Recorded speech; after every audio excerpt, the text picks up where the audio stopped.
Hello and welcome to World of Warships Legends. I am Scooter939 and I was sent a replay by rADHominem, who is a buddy of mine on World of Warships Legends, and we've played other games as well. But he sent me in a replay that is a doozy. He is on Haven, which in my opinion is the absolute worst map. That I hate it.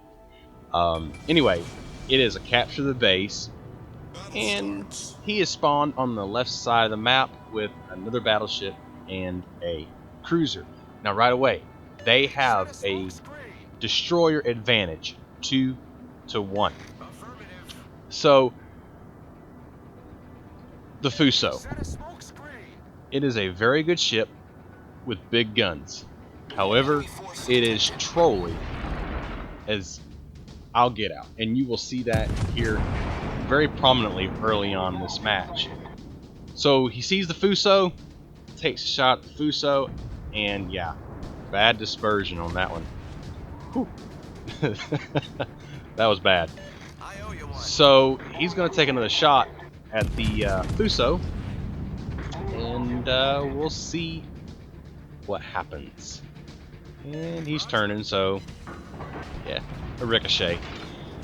So right away, the enemy team is they're going to stay pretty much heavily on the left side of the map towards their base, and then migrate over to the right hand side of the map as Rad and his team pushes. As you see, he gets set on fire in there, and he has to burn a damage control. There is a cruiser that is coming to the left side with them, along with the destroyer. The others are splitting off to the right. So it's pretty much an even balance as to who's going to the left, who's going to the right.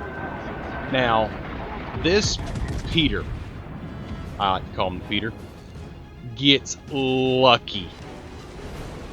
Yes, he just took a citadel, but what comes next is you see Rad get set on fire twice again while he is on cooldown, and yet Japanese dispersion came to fruition on that one.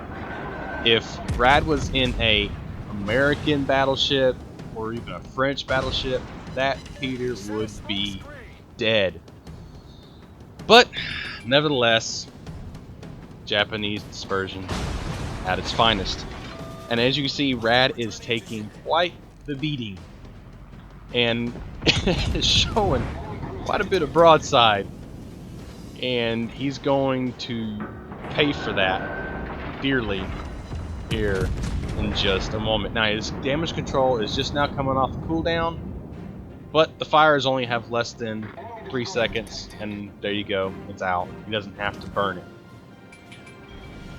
This play right here is risky on Rad's part. He's got a Fuso shooting at him broadside, and yeah, ouch.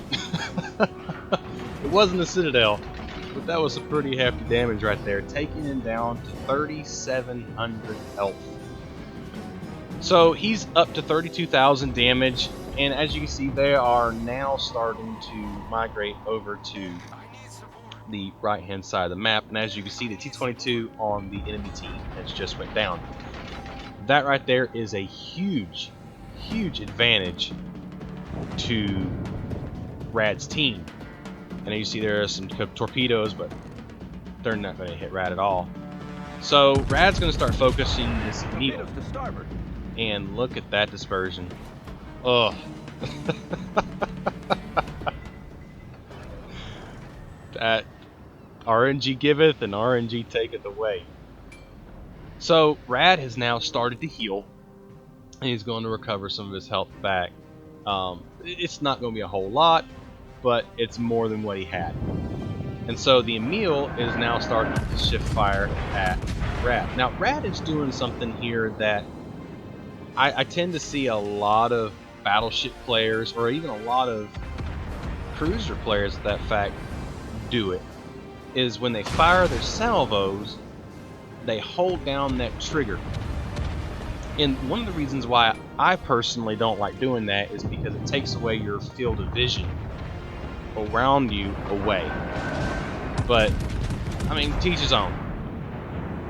So he's going to take another shot at this Emil, and yeah, just enough health for somebody else to finish off. Now, that destroyer right there in the Farragut is going to become the hero of this match, and you'll see why in just a little bit. Now, this Peter, as if he didn't learn his lesson the first time, he was like, I'll just show him the other side. And once again, gets lucky that he doesn't get deleted from the face of the earth. And like I said, if Rad had been an American battleship or a French battleship, that Peter would be dead. But alas, he's still alive. So he's going to take another shot, and nice. Finally gets another Citadel that he so richly deserved and needed, and sent that Peter to Davy Jones's locker. So he's taking a shot from an Emerald that is just now popped up on that side of the map. Now this is a heck of a shot on Rad's part. Over the island. Yeah. Another Citadel. Taking it up to 3 Citadels for the match and 73,000 damage. Now, the team is going to make a play here that I really don't recommend. Number one, going up through the middle of this map before one side is completely taken care of. Because what that is causing is you are putting yourself in a crossfire, which is not a good situation, as the Omaha on Rad's team is going to soon find out. Now, as you see, the Emerald on the other side of the island has just popped a smoke screen, and he's going to be parked there. And we will see him in just a few seconds. So the enemy team is now making their push on the right-hand side of the map. They have the numbers advantage, and the team on Rad's team is going to push up through the middle, which is fine and dandy. It's a good quick access to the other side of the map, but make sure that the one side of the map that is closest to you is taken care of first. I see too many times where, you know, players will put themselves in bad situations and put themselves in crossfires and end up costing them the match, which this nearly does. But nevertheless, as you can see, the Omaha just went down to the Emerald. Rad and a cruiser, I believe it's the Nuremberg, are going to push up to the enemy cap, and the enemy is going to push towards Rad's team's cap. So the Farragut is pushing up through the middle and is going to try and I guess and assume that he's going to get some torp runs on the battleships on that side. Hello, Emerald, and goodbye, Emerald. It's your turn to go to Davy Jones's locker. Another Citadel. So this Fuso is going to be Rad's next victim, and he's just not quite in range just yet for a good effective shot. Now the Fuso is targeted, which means he's technically in the range of Rad's guns, but at the very maximum range.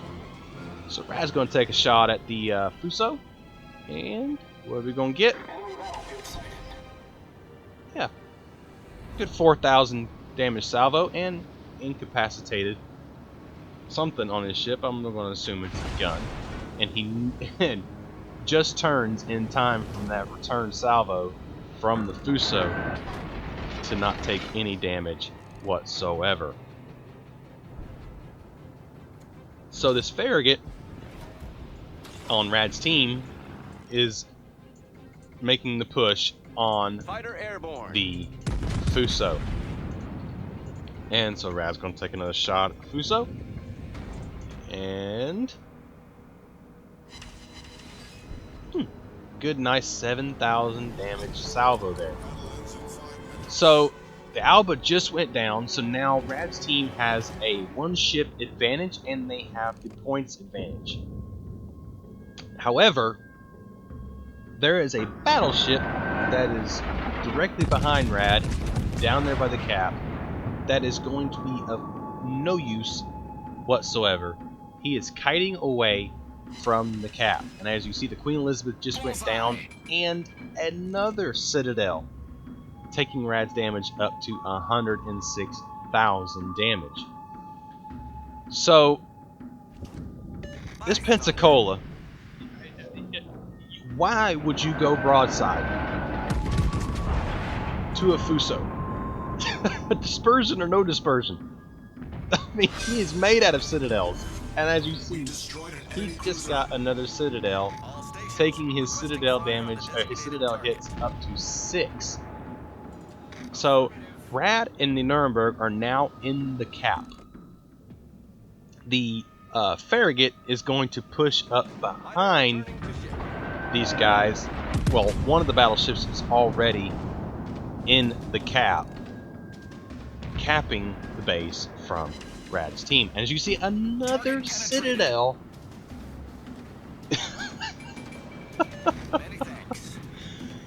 in a Japanese battleship. He has now 7 Citadel hits, and his kill total is now 3. I mean, even though the Fuso went down to another ship. So it's now just a New Mexico on the enemy team and another battleship. So remember what I was saying before, that this Farragut is going to become the hero of this team? Well, this is exactly why. The battleship that is left on Rad's team is kiting away from the base. The Nuremberg is in the cap with Rad. The only person that is left to defend the cap is that Farragut. And the this Nuremberg does the most dumbest thing. Yeah, you just got to wait and see. He is in the capping, but he is going to drive out of the cap while the enemy team has the friendly base over 3/4 of the way capped. And as you see, I believe the Farragut just got a reset on the battleships that are in the cap. And the Nuremberg is trying to take shots over the island, but I think it's going to be to no avail. And now Rad and this Nuremberg, who is now backing back up into the cap, have the cap lead. And so Rad looks at Congo, but when Rad looks at the combo and shows his gratitude for his kiting away. So with a minute and a half left, it's just pretty much who's going to outcap the other. And as you see, it is very close on capping each other. And, well, not anymore. And there down goes the Farragut. But that Farragut was able to reset the cap long enough to where Rad in this Nuremberg secure the cap and secure the win. So 128,000 damage, 7 Citadels, 3 kills, and I really appreciate Rad sending this replay into me. It was a doozy, and If you like what I'm doing, please subscribe, hit that like button, and until next time, happy sales.